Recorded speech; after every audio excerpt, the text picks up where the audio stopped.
And we are the coalition, loud and proud, outrage porn-free, civilly disobedient media broadcasting live on the worldwide coalition network here at the GoLocalLive broadcast center, deep in the heart of the city we love, Providence, Rhode Island, the naked city, the city of, well, about 360,000 stories or so. Facebook.com/The Coalition Radio, on the mighty Twitter at Coalition_, and of course, the mothership at coalitionradio.us, where you will find a link to our podcast and our YouTube page. I want to thank everyone who's been piling on the likes and the shares and the follows over the last couple of weeks.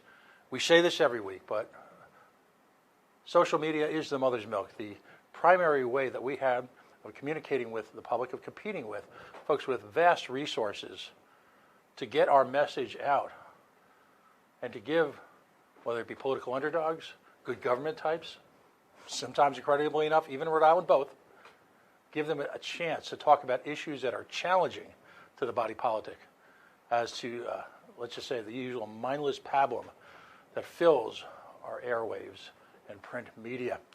A couple of things I want to talk about just in the first couple of minutes. Joining me in just a few minutes, he's actually sitting right next to me, his good friend and educational advocate, Daryl Gould. But two things I just need to bring up. The first, of course, is the situation ongoing with IGT and Twin River. We were treated to the news today, and shockingly, it's on a Friday afternoon. Who'da thunk it, right? That, of course, that the numbers at Twin River aren't quite as rosy as, well, our governor and our legislature, camped out up there at Halitosis Hall, all credit to Rudy Cheeks, aren't quite what they're supposed to be. I'm a libertarian. I'm proud of it, and I'm proud to be a member of the Libertarian Party of Rhode Island. We've preached for years that government should not have a monopoly on these type of income activities. That, in fact, not only should we not sign 20-year, feel-good, connected contracts to any vendor, regardless of whatever promises are made, that in fact that gambling, if it is in fact legal, and it is an activity that between consensual adults should be legal, should be practiced and available to everyone throughout the economy, throughout the free market. What does that mean? It means if you have a restaurant, a nightclub, a bookstore, if it's okay for the state to do it, well, damn it, it should be okay for you. Because here's the problem. The state continues to use their monopoly powers, the powers of force and coercion, to control economic activity. And in doing so, redirects the money, the power, the income, just got all back to the state, where it is grotesquely inefficient. And it also directs it to what is largely becoming an out-of-state corporation. Of course, we're talking about Twin River, headquartered not in Lincoln, but in my mind, philosophically, Twin Riverton, Rhode Island. So we're shocked when we continue to see an economic downturn at the height of, and some would say after the events of this week, the beginning of the end of the largest bull market, great expansions in American history. What has it done for Rhode Island? Little. What has Rhode Island government done to support it? Nothing. In fact, quite honestly, they've obstructed it. And I would posit to you, as a listener, as someone who is thinking went beyond, if you will, the superficial, that if it were not for the immediate presence of the great Boston economy, one of the white hottest economies, if you will, on the planet, that in fact the state of Rhode Island would be pretty tough shape. So now, of course, we're treated to the notion that, well, we're losing money to the competition. Well, the competition is superior. That's what happens in a free market. People are leaving the state wholesale and taking their money with them. I never want to see anyone lose their job. I've been there.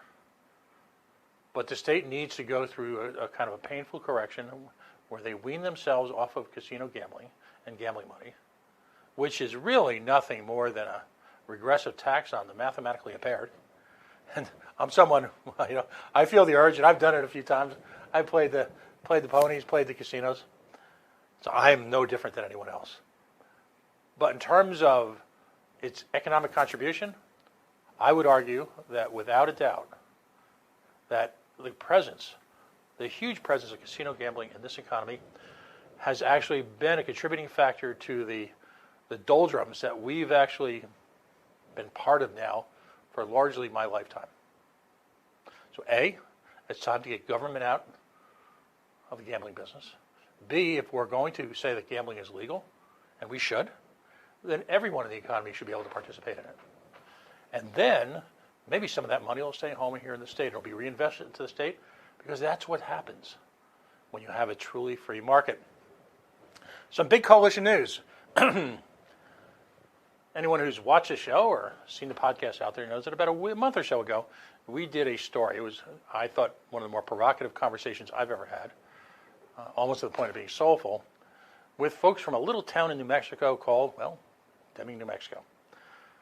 The folks in Deming reacted in a way to what's called in the media, what's called by the academics, exogenous event. And that exogenous event was waking up one morning and finding oneself about 30 miles from a hotly contested American-Mexican border in the midst of a refugee crisis. And unlike the federal government, which has warehoused people, I'll stay away from the concentration camp. Oops, there, I said it. But it boxed people, put them in grotesque conditions. And again, I don't care that it happened on the Democratic watch as well. A pox on both your houses. But I believe in the free exchange of people, idea, and commerce, and I believe in free movement. And I respect a nation's right to have its borders, but at the same time, I believe the primacy of the individual's right to move about unfettered, for lack of a better term, trumps that. So this town in New Mexico, astonishingly enough, not a wealthy area by any means, hardworking people, solidly middle class, working class, somehow came up with the notion, well, they woke up and about 40 people were barely clothed, in terrible condition, cold, hungry. They'd feed them, donate some clothes, put them in contact with family members in other parts of the country. Because remember, these people are actually refugees. Let's not forget that. And they're refugees, perhaps another conversation, another place, for reasons that were inflicted upon them by the actions of this country. Sorry. And no, that doesn't make me anti-American. And sorry, I'm not leaving. I got nowhere else to go. So these folks have processed thousands of refugees. They've brought them into a facility that's clean, well lit. They've given them health care. They've given them food. They've given them love. Some supplies to take them on their way, an opportunity to contact people in their community, and also people that they were going to see in other parts of the country. So instead of this becoming a warehouse people, this was a stepping off to hopefully the beginning of a new life for people who had literally traversed a continent to participate in the American dream. I believe in the goodness of people. I'm a hopeless optimist. Now, while that may shock many, I look to folks like this, as none other than Ronald Reagan did in one of his last speeches as president, as the intellectual, moral, and physical capital upon which a nation expands, on which a nation continues its track for greatness. So we had this conversation through the miracle of Skype, and it reached out, it touched a couple people. So they've asked me next weekend to go down to the New Mexico-Mexican border, do some interviews, alongside with some volunteers, to participate in the comings and goings, if you will, of the town of Deming, New Mexico. My understanding is it's the 40th annual duck race. Have no idea what that means, but I'm going to find out this week. But also just to meet some of the people that I interviewed. I can't tell you how much this has touched me. This has been a labor of love for 6 years for me. We operate here on a shoestring. We've got some great sponsors. One of them sitting next to me. The opportunity to see human kindness at a level that we, quite frankly, don't see around here very often these days is unparalleled. The opportunity to tell their story, even if at its most superficial level, priceless. So hopefully we'll be broadcasting from, at some point, we're going to overcome some technical obstacles.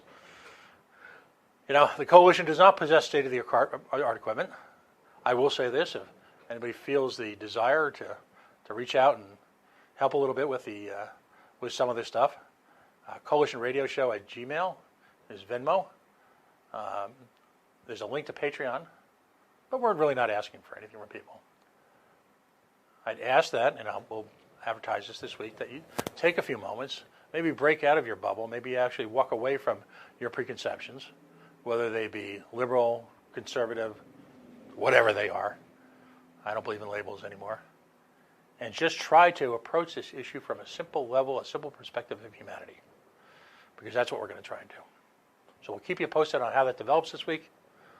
And hopefully, with any luck, we'll be able to give you a side of the story that, well, people in this country may not see that often. So let's get to this week's programming. Joining me for the 30th or 40th time is a friend, a political ally, a business owner, a sponsor, an educational activist. He's been knee-deep in what's going on in the East Bay now for years.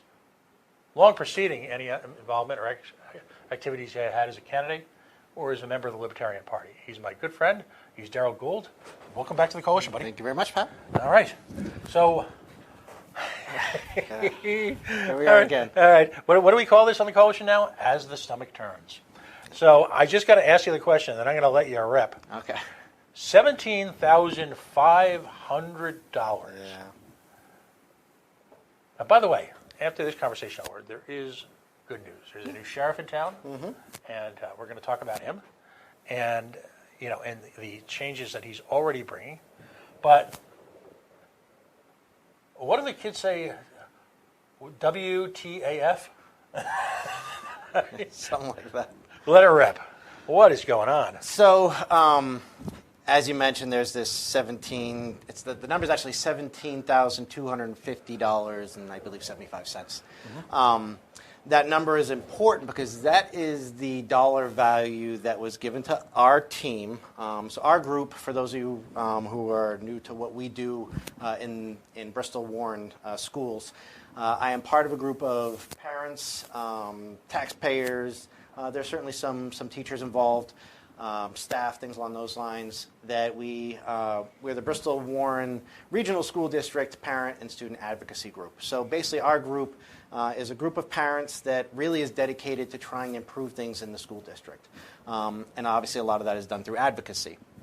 This will be helping families with IEPs, helping with 504 programs and curriculum and bullying and safety issues and you name it. So we have our core issues that we focus on, and then we kind of handle these one-offs. One of these one-offs is, and the one-offs tend to fall under the corruption or impropriety or things that don't fall in the other buckets, but they certainly warrant speaking to. So this all surrounds a project at the high school. Back in 2008, 11 years ago, we had, anyone familiar with the high school, it sits basically on wetlands. There's a ton of water that moves around and underneath that school. So drainage on our athletic fields has always been an issue. And so back in 2008, the district actually said we need to do something. There were federal funds available. It's my understanding that the feds were willing to pay 70 cents on the dollar for this project, with the district paying 30 cents on the dollar. This is a project that is well over $1 million. And so what's interesting about this is I was really only aware of the field project over the last couple of years because there have been problems with it. Design issues, lack of approvals from the school, not going to the town and getting planning approval or things along those lines to make these changes. And the end result has been a field that does not drain properly. And there are property owners that abut these fields who now, because of the redirection of this groundwater, their houses are now being flooded. So, it's obviously one of those examples of people not doing things right, and as a group that really looks to be the watchdog for our district, it was something where we have a great member of our group, Steve St. Angelo, and Steve is our FOIA guy, and so he does our Freedom of Information requests. And he's very good at it. And so you have to be, by the way. FOIA is an art form. Yeah. And because the collective effort of Rhode Island government at every level to avoid and ballgame FOIA requests, which are essentially basic information requests, which are shrouded in secrecy through either being labeled as a personnel issue or happening in executive session. Correct. We are not a transparent government in this state. The term opaque is probably a polite one because there may be youth listening tonight. Right.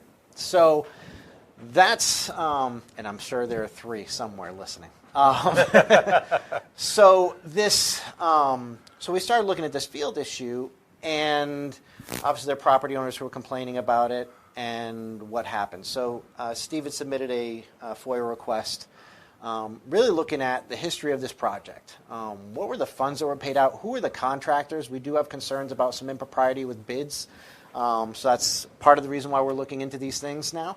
Mm-hmm. And ultimately, so we submitted the request, and the response wasn't much unlike what Patricia Morgan or Ken Block experienced when they tried to get information from state or local government entities. So with Patricia Morgan, she was looking to get information about the Google settlement money and where that was and what the state was doing with that. And I believe at the time, Kilmartin, the Attorney General, came back and said, we need to collect all this data and furnish it, and there's some time that goes into this, and we are allowed by law to charge a reasonable rate for basically collecting and getting this information to you, including copies and things of that nature. So, and let me just point out that if, in the year 2019, if during the initial period of aggregation of said data, they simply made it available on something called the World Wide Web, you would have, A, virtually no need for FOIA, and B, you would certainly not need to, and by the way, I have this mental image of someone in the Bristol Warren School District in charge of a mimeograph machine, and she's got the blue paper, and she's doing the rolls. And it has that particular smell that we all knew when we were in school. Exactly. But the notion, again, that in 2019, raw data, should not be available instantly to taxpayers is ludicrous. But I digress. No, and that's ultimately, that's why FOIA exists. Mm-hmm.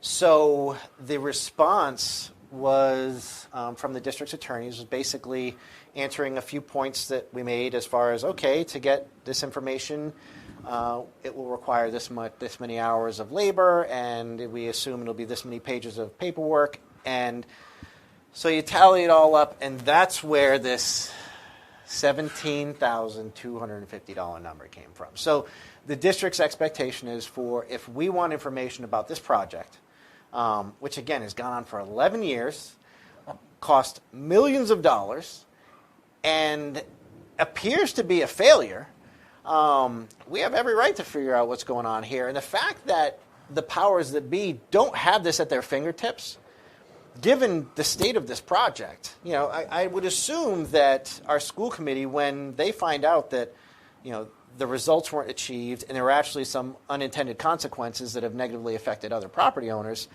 let's look into this and see what's going on. And the fact that it appears that may not be happening because the information, again, isn't at their fingertips, and they're talking about having to collect and kind of coordinate and organize all this data for us. It's just, that's also a concern. Do they have their eye on the ball the whole time, or is this just something because it's not their money being spent that there isn't the care and concern as far as how it's being spent and who's being a good steward for these taxpayer funds? So that is and this is just one example. And my hope is that and we submit FOIA requests all the time, and they don't always come back with this enormous price tag. So we understand that some of it has to do with the immense amount of information that's here. This was a large project. There were multiple bids that were submitted, so every copy is another 25 cents and all this. But they were literally talking about thousands of hours of labor in order to collect and provide us with this information. So that is, the field is an issue. How it went down was an issue. The waste of money was an issue. But ultimately for us, right in the here and now, it's this, we keep on hearing the word transparency from our school committee, and we're just not seeing it in practical application. And it's very selective. Very selective. So the first thing that needs to happen, and unfortunately we're hellbound to this, to Halitosis Hall, is that someone should almost take like a hammer throw and toss it right through the FOIA laws. You ever see one of those hammers at track and field? Oh, yeah, and it's funny that you bring that up because hammer throw cage was, it's a perfect example in our district. It's become a joke in our group. it's become a joke with the new superintendent to a degree. The amount of attention that was paid to a hammer throw cage and its location at the high school, the fact that that appeared to be, at least by the amount of time focused on it, a high priority, is insanity. But it's one of those things where it kind of took on a life of its own, and my hope is that stuff doesn't continue in the future, and we can really sink our teeth into the issues that matter. Well, I mean, based on what I've heard, you've got two paths to athletic success in East Bay. Of course, you've got baseball, and congratulations to the Barrington team. Mm-hmm. I'm assuming we're going to see the similarly spectacular results from the Bristol Warren School District track club and the hammer throw. I mean, is that going to be? Do we have Olympic candidates for the hammer throw? And I know we've also had we had a budget decrease, a funding decrease. So, as far as I know some of the, I don't want to offend people, call them not mainstream, but like track and field, for example, kind of the 1A sports, those are being turned into clubs or eliminated altogether. So I'll have to look into it because I'm not a hammer throw guy, so I don't know the details of the sport. I think you have to go to the Ocho. Yeah, exactly. ESPN 8. ESPN Bente Nueve or something like Channel 29. Yeah. Okay. So that's it's one of those things that took a life of its own, and it's really noise for us, and we hope to just kind of kick that to the side and really again focus on the core issues. But on a serious note, we spoke earlier about one of the teachers who's been listed in the layoffs as having done spectacular work with people who learn differently. Correct. And those are the positions, right? Those are the positions that, for whatever reason, sadly, become the first cuts. Yeah. And I don't think I've ever said this before. In the defense of our district, what? Yeah, I know. So, in the defense of some of this stuff, they're handcuffs with the unions. Right. You have people with seniority, people in certain departments. So all of a sudden, it's full-time, part-time, and because of the budget cuts, we've had mergers of positions, and so because of that, there's actually much like you referenced, Allison Lewis, who was actually the district teacher of the year. She was pink slipped. And what was the program? It was called the PASS program. So this was a program that was dedicated to helping students who really were identified as potentials for dropout, and that might be a variety of reasons. So.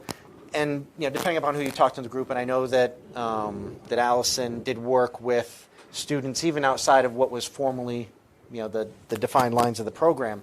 But these are kids who, some of them might be just straight dropout, risks. They're not interested in school. They've never been able to connect. They don't see a ton of value in it. And with a little bit of one-on-one attention and instruction, she does a great job in reaching these students and getting them into the fold and finding a way to reach them and getting them interested in school and keeping them there. Mm-hmm. She's done some work with kids in athletics, and some of these kids are kids who have no interest in school, but they're great athletes or they're interested in sports. But even if they went to school, they likely wouldn't be able to play sports because of academic issues. Mm-hmm. So Allison has done a lot of work with them in really trying to get them in a place where they can enjoy, the sports that they enjoy, the extracurriculars, but at the same time helping them academically and getting them to the point where they're walking across the stage, their senior year. So fortunately, it looks like, and you alluded to the change in leadership. And we'll get to that in just a minute. Yep.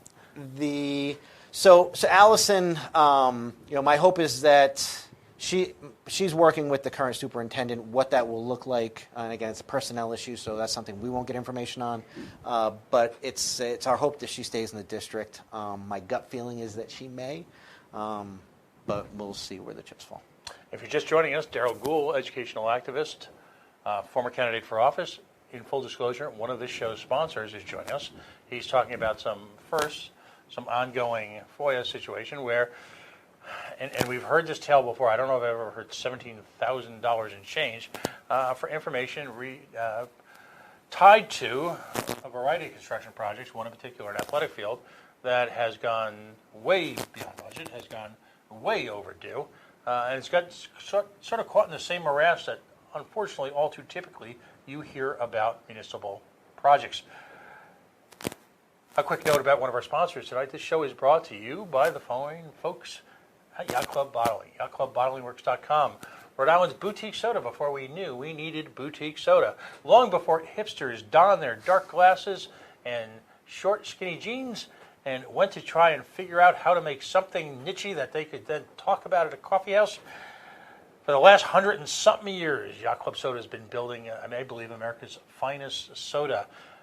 Natural cane sugar, natural flavors. I believe the best root beer on the planet. And listen, after the couple weeks we've had, I think we all deserve some local vanilla ice cream.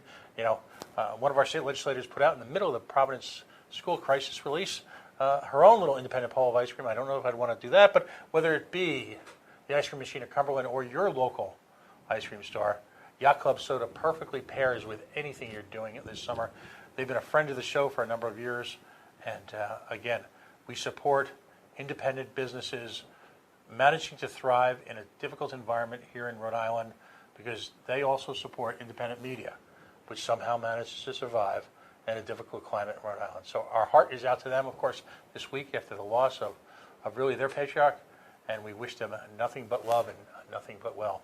Daryl, so we've got this situation, and you'll keep us apprised that Mr. St. Angelo actually weighed in that he's, I get the sense from him that he's, what's the term, spitting nails? He might be a little fired up these days. Yeah, I finally had the opportunity to meet him a few months ago.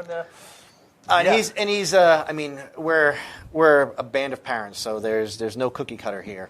And Steve, what he brings to the table is certainly some experience as far as interaction with government. He's done some work down in Washington for his own business purposes. So he's experienced in that realm. So he kind of fell right into the FOIA space, and it's a space that he's comfortable in, and he does very well at it. So right, and that's it makes an interesting point on the parents that are involved in your group. You've got people who are parents, but who are parents of children who have long since left the system. Yeah. You've got parents who are newly enmeshed and newly immersed in the system and all its dark magic, who have just had children come to the community. So it's a really nice mix of people, backgrounds, experiences, age, and interests. Yeah, it's like I said, it's an eclectic group, but it's also a testament of when people are trying to do good and trying to do the right thing the right way, that it doesn't matter what our backgrounds, our ages are. We're all over the place. Like I said, we have grandparents who don't even have kids. They have grandkids in the district. We have volunteers, teachers, faculty, staff. We have some students who are, periphery involved. So, and that's always. I hope that's always the case, because I think with that variety comes obviously different points of view and different ideas, and it'll help us move forward. So this week you've had the opportunity to meet with the interim superintendent. Yes. By all accounts, and congrats to Bristol Warren as a community, because they found a good one. I believe so. I'm 95% in Dr. Bryce's corner, and I only say the 5% I'm not because I can't trust in someone wholly until I have some experience with them and see how true to their word they are. But I have no indication that he is anything but an honest and forthright man. So, and the reviews from him, we did a little backgrounder, if you can imagine. The reviews for him were nothing less than top notch. I think he's exactly what our district needs. He appears to be a cleaner, for lack of a better term. His recent history appears to be going into troubled districts, spending a year to 2 years, and turning these places around. We're talking, New Rochelle, New York, Maryland. He's in places where we have 6 schools. Right. He was in a district with 200. So this is something where, and I love his approach. We reached out to him to introduce ourselves and our group. I'm sure that our reputation preceded us, and he heard some things about our group, some good, some bad, and that doesn't surprise me one bit. But it's one of those things where we reached out to him, and he said, let's get a meeting. We sat down with a couple of members of our group, and we had a 2-hour meeting, and it was kind of open dialogue. We kind of explained to him what our background is, what our goals are, what our experience with the district is, what our problems are, and ultimately to go and to say, how can we support you with your efforts and what you're doing? So It was a great meeting. I like him, he's a systems guy. And the language that he used in that conversation was different than what I've heard in any school committee meeting. It seemed very business-centric. Not that he's talking about profit or loss, but talking about assets and the way we run it. We should be running it like a business. This mindset that just because it's a public agency, you don't have to look at money and you don't have to dot your I's and cross your T's. And the reality is, people don't look at it this way. Much you're saying about free market and competition, we're in competition with the other districts around us. And the world. Yeah. If you're looking at buying a home, and I know I've had friends who've reached out to me and said, hey, I'm from Bristol, I'm looking at going back, but I see all the stuff you post about the schools. Talk to me. You know what? If you're really concerned about your kids' education, that's a high priority for you, then, right now, maybe we don't have the best district for you. And given that Barrington's right next door and they're a top school district, they have a beautiful new $68 million middle school that looks like it belongs on a college campus, and it's unreal.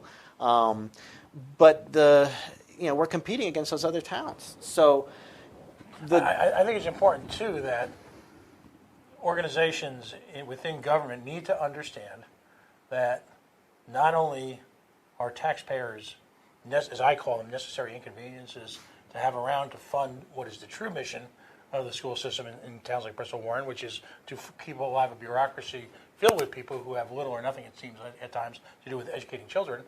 They need to understand that you're not just Daryl Gould activist, you're not just Daryl Gould parent, you're a Daryl Gould customer. Taxpayer. You be paying the bills. You are entitled to a high level of customer service. One of my arguments for moving away from public education is that ethos doesn't and obviously we know some great teachers who are duking it out, doing the best they can under often very trying circumstances. But ultimately, the organization as a whole is not customer driven.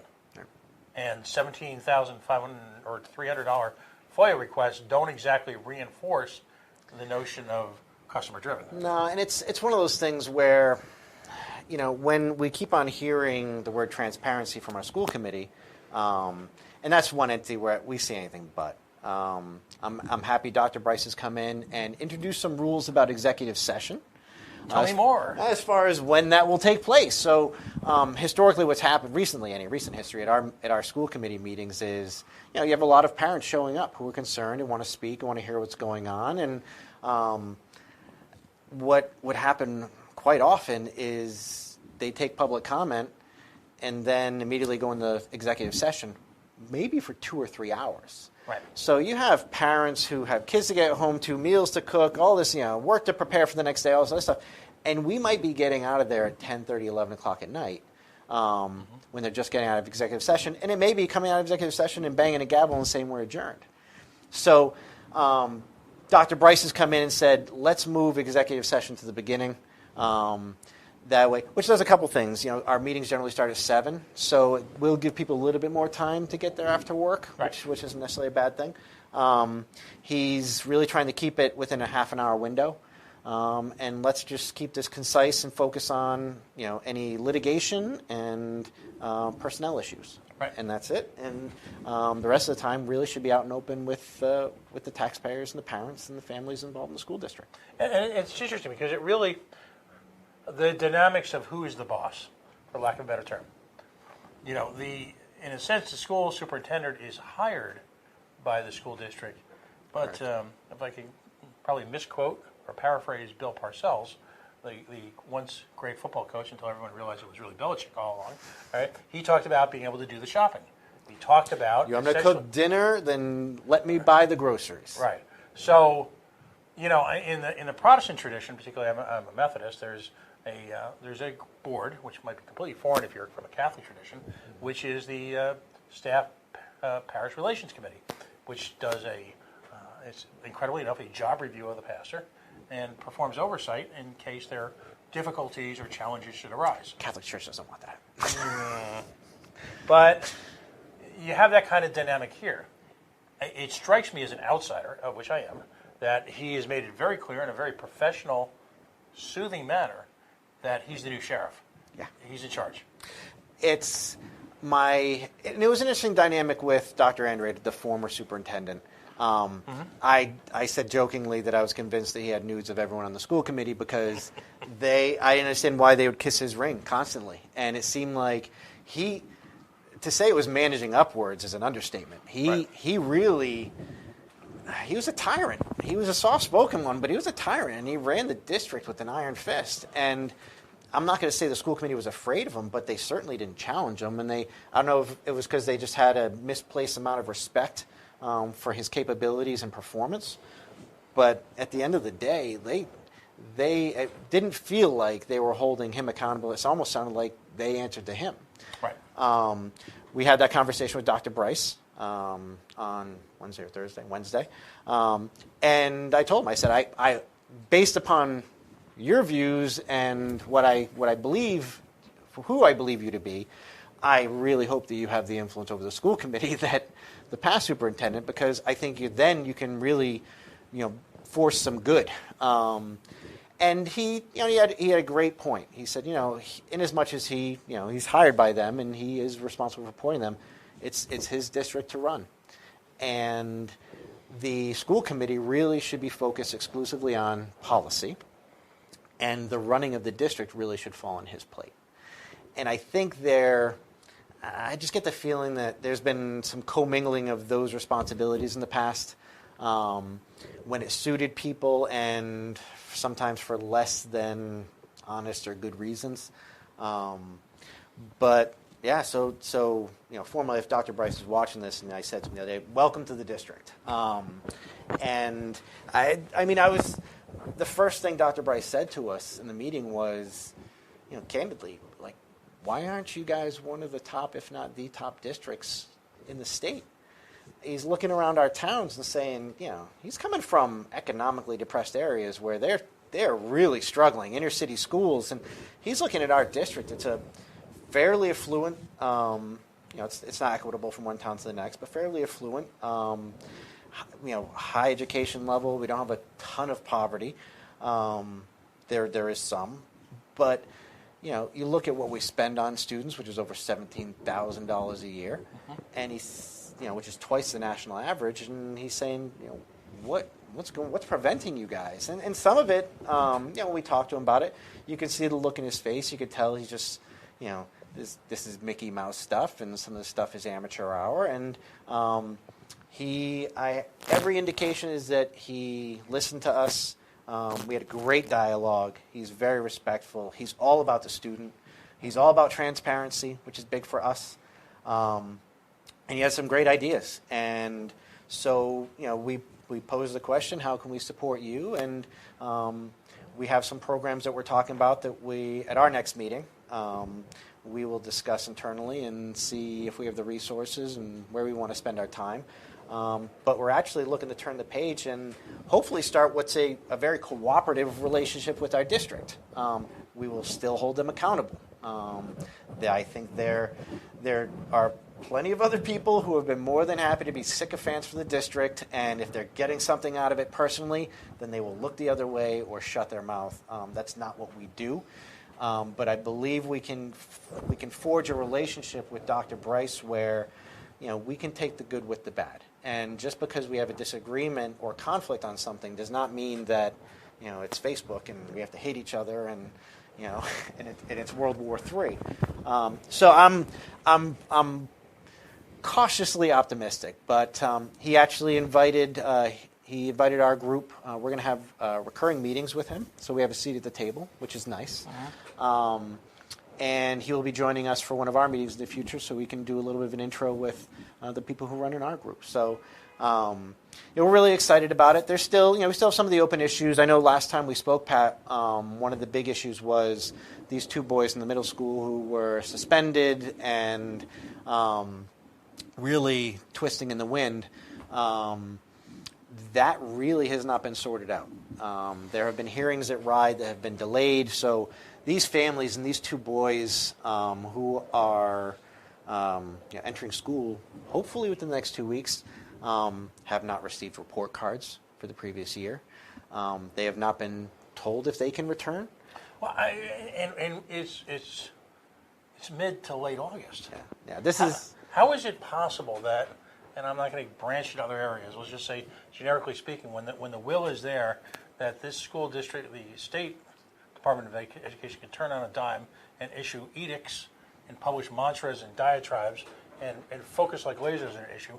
How do you not, during the latest time of the year for administrators, simply deal with issues like that? There's young men's, literally, their lives are at stake. And I mean, it was egregious. These boys were wronged. I understand that it has gone, grievances have been filed, and this is, Yeah, they were wrong. They were. Yeah, in hearings at Rhode.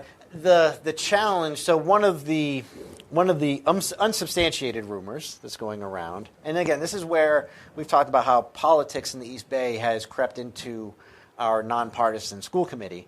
And well, in politics, let's be blunt, it's virtually crept into every area. Every area, yeah. True. And so because some of the people involved, the groups they run with politically, happen to fall in the same team as people who are sitting state reps in our districts. There is a concern that has been voiced from people involved that there may be some outside influence from state reps who may be trying to slow down or stall that process. If we find out that that's the case, then we'll lower the boom on anyone who's doing. This is something where if that's the case, these are people who are literally working against students and children for the sake of protecting people's political career, and that's unacceptable. So my hope is that it's not the case, but it is Rhode Island, and it is.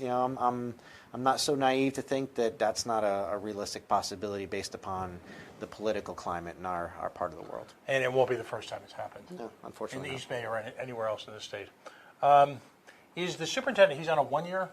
He is on a 1 year contract. It is also my understanding that he should be eligible for the permanent position when that becomes available. Again, based upon what I see from him, right now I hope that he's here for the long term. He seems like a team player, and like I said, he's a systems guy. I like the way he thinks, and he's not worried about upsetting people. He's worried about fixing things and making sure that the students are getting the services they need and deserve. Right. So we started out with a difficult situation, but that has the potential for administrative relief. We're going to, I think it's time. It's clear that this crowd in Bristol Warren reacts to pressure, and they have a reason to be scared. And they're not going to be able to hide. No, and I think based upon Dr. Bryce's explanation of how he views his role in the school committee, my gut feeling is that we will likely have a very cooperative relationship with the superintendent, and that I believe that will be one of the biggest changes that allow us to actually force change in our district. I still believe that the relationship with our school committee, unfortunately, will be somewhat adversarial because we have not seen, while we've had a change in our superintendent, we have not seen a change in attitude, behavior, performance at the school committee level. So, right. And it's and for those on the school committee who may or may not be watching, if this gets back to you, you're always welcome to attend our group meetings. You can follow the Bristol Warren advocacy page, and we'll be posting public meetings soon. And you're welcome to come out, parents, students, family, whatever. Come on out. You don't have to get super involved in things. If you just want to come and even put your ear to the glass and hear what's going on and become aware of it, if nothing else, fantastic. But if school committee members want to join us as well. The question, fantastic. Has any of them reached out to you? Nah, to get involved? I mean, it strikes me that we're all adults, and the first way that you can bridge seemingly insurmountable divides at times is a simple phone call and a hello, and what's on your mind. I've been disappointed with some of the response, and I haven't reached out to. I'll give credit. I haven't reached out to everybody, but John Bento, who is one of our sitting school committee members he's one of the 3 that represents Warren. I called John, and he picked up the phone and had a very polite and constructive conversation with me for probably about 30 or 40 minutes.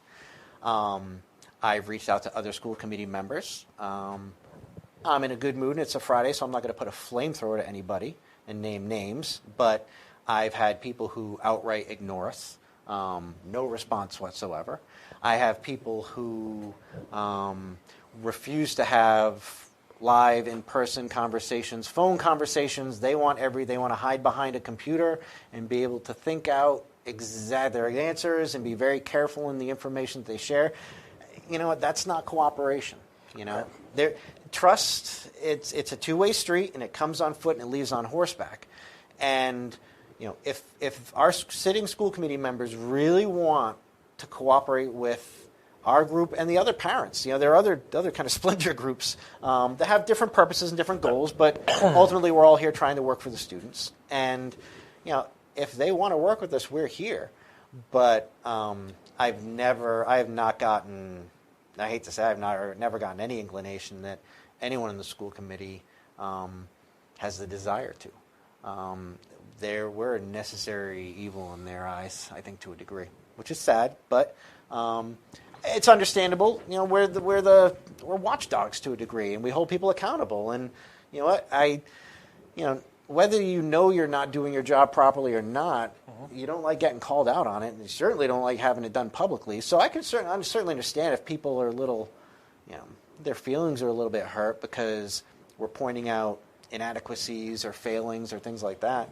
But at the end of the day, while we're, some people might say we're quick to jump on people, we're just as quick to come in and lend a hand. So it's there. The hand is always outreached if you want it, but you can either reach out for it or. Well, and what's disappointing at times is that people who just join the body cannot be held accountable, if you will, for the sins of their fathers. No. So why not? And this seems to happen constantly in government. You've got a honeymoon period where you're not looking to blame individuals, but where there's no ownership.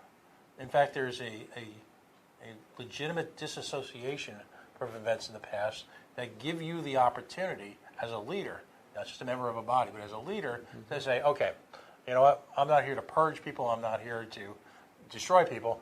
This, whatever it is not working. Let's take this moment of time from day one and address this. And let's just get it out of the way before, and I'll always fault Angel Tavares as mayor of Providence. He had the opportunity. He should have brought Providence into a structured bankruptcy within weeks of ascending to power, because he had the power to do so. He had the bully pulpit, and he had a lot of respect from people. And that, the problem doesn't go away. It just festers, and now here we are, how many years later, and it's not his fault per se, but he had a legitimate opportunity, as did Jorge Alorza, to draw a line in the sand and say, okay, we got to start from scratch. Or Cicilline, for that matter. That's true. I mean, it goes way back, but everybody kicks the can down the road because there's that next position that they want, that next office that they're going to run for, and they can't risk that, so it's sweep it under the rug and hope nobody catches it until you're sitting somewhere else, and that's certainly what has happened with a number of these people. So we only got a minute or two left. What do you have another meeting scheduled for your group? We have kind of an internal meeting that's happening later this month. We're going to have probably our first really public one during the month of September. So we have a meeting scheduled with Dr. Bryce. So I'll be and after the school, when the dust settles, now that the rubber's hitting the road, what are the issues now that school's in session? And I mean, perfect example, we're seeing issues with class schedule at the high school. Kids are getting scheduled. It's all right, I'm getting 3 math classes, and there's duplication, and I'm not a business. I've never taken a business track, so why do I have strictly business classes? And why am I taking the same class, and one is online and the other one is an in-classroom? Which, when I heard, I didn't realize that. I know that there's computer-based instruction and computer-led training or instruction, what have you. But I did not realize the amount of computer-based instruction is happening in our high school, which kind of lends to our view on public education, which is, if that's a tool that's working in a way kids can learn, then why do we have all these brick buildings and why can't people learn at their own pace and their own curriculum and what suits their, the way they learn and what they want to learn, things like that. So it's a little side on that. But let's close on this thought, because I think this is the next one we have to bring up next time you're in. You've got this incredibly diverse set of students. And I'm not just talking about ethnicity, sexuality, financial backgrounds. I'm focusing simply on how people learn. And the notion that we as a government, as a community, as a body politic, would spend immense amounts of money on a one-size-fits-all bricks-and-mortar approach, which focuses on this large-scale collective curriculum, is ludicrous. The analogy that I've come up with for kind of our education system is it's like channel locks. And so, people's ability to learn is much like your speed in a boat. So the channel door is open, and everyone goes in, and the door closes behind you. So now you're in first grade, and there might be kids who are fast learners, and they jet right to that next door. But then there are kids who trail. But the kids who are fast learners have to wait, and then everybody catches up, and then the next set of doors open. Everybody walks through, you close, now you're in second grade. And again, some kids might race to that third grade door, but they can't open it. So we can talk about ed reform and going to a K through 10 system and getting rid of grades, as we understand them today, and looking more towards, if you're in third grade, if you're that'll make you a 9-year-old kid. So if you're a 9-year-old kid and you can do calculus, why should you be sitting there doing multiplication? And so we need to come up with a structure that allows kids to really reach their full potential rather than capping it. And because a variety of things happen, they lose interest, failing, performance issues, things like that. So anyway, again, that's a whole nother conversation. But I think the long and the short of it for where we are now at Bristol Warren is I think we have a very promising new leader. He is an inclusive guy, and we're looking forward to working with him. Our group is getting bigger, getting more organized, and so thank you to everyone in our group. That's a group of people that I appreciate immensely, because these are people who it's a lot of people say this is a second full-time job for us. It's insane how much time we spend on these ed issues. I literally these people, and I'm not going to name names because there's a number of them, and I don't want to leave somebody out. But you guys all know who you are. These are people who are like working tirelessly at this stuff, and it might not even be for their kids. And so that's where I think the strength of our group is. So we're going to continue to grow. We're going to get more public. So please follow our page on Facebook. We will be getting information out there as we communicate with Dr. Bryce. As always, we are an advocacy group. So while we've been focusing a lot on some of the corruption and issues with personnel and things along those lines, if you have a student, a child who is experiencing bullying, having academic issues, having social issues in school, and things along those lines, please reach out to us. We're not therapists, we're not law enforcement, we're generally just people who want to help. And so our strength is in we have some subject matter experts when it comes to like IEPs and bullying policy and things along those lines. And we have some great resources that we can point people in the right direction. So you don't have to blaze your own trail. There are people who've done this, and they're good people who are more than happy to help. So as always, please feel free to reach out. Again, I'm Darryl Gould. For those of you who don't know me, you can private message me, follow me on Facebook, reach out, and I can get you into the group or whatever the case may be. And as always, Pat, thank you for giving us the microphone. This is a very important issue to us, and so we certainly appreciate the fact that. Because it is, this kind of watchdog, let's hold the people accountable and making them do right. We appreciate the time that you give us and let me come on here and share these things. Well, and I'll leave you with this thought. I'd love to have you it would be fun to have, and particularly as we start to move and purge the system, if you will, of all this malfeasance. It would be great to have someone like yourself or someone from your group and the superintendent, the acting superintendent, in studio, just to have a frank conversation, because this type of environment, I think, lends well to having a conversation that's easily accessible to literally everyone, yet at the same time it can be done so without the trappings of a big hall and things like that. And, we can set it up so people can That'd Skype be in fantastic. or Facebook Live or Twitter in questions. I'd love to have something like that. That'd be great. And actually make it a mission to focus on some of the positivity that we've been talking about in the second half hour, if you will, of this hour-long segment, and move past, because I think your group is showing real leadership in getting the past behind you, purging the system, dealing with those issues, while simultaneously looking to the real issues, which is how do we educate our children. The one thing I think our group knows is that while anger is probably the emotion that most elicits a reaction and action, anger is highly combustible, and it tends to flash burn. Short-lived. It's this big flash and then nothing. So somebody once said I was an angry person. I get that too. Yeah. Well, setting the world on fire, right? Yep. Absolutely. Darryl Gould. Thanks again, buddy. Thank you, Pat. All right. We're going to take a very quick break right now. Joining us in the next segment is Ms. Brittany Hunter. She was with an organization called FEED.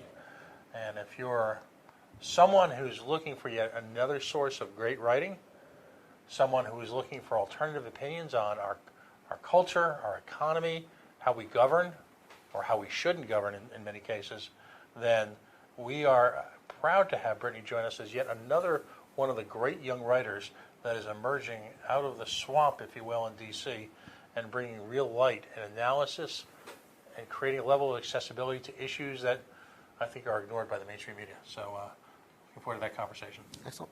All right. Thanks again, Pat. Great. We're going to take a quick break now. As always, we are the Coalition. We're loud and proud. Facebook.com/The Coalition Radio. On the mighty Twitter at Coalition_radio. And, of course, our mothership, coalitionradio.us, where you'll see links to our podcast page, where this will appear soon in the next day or two, hopefully. And you'll see links to our YouTube page, where this will also appear. For those folks who could take the time and just like us or follow us, it would be a blessing. It's how we reach out to people at a time when media is just filled with white noise. We like to think that we offer an alternative and introspective look at today's issues. So we thank you for your time. Give us about 3, 4, 5 minutes, and we'll be right back.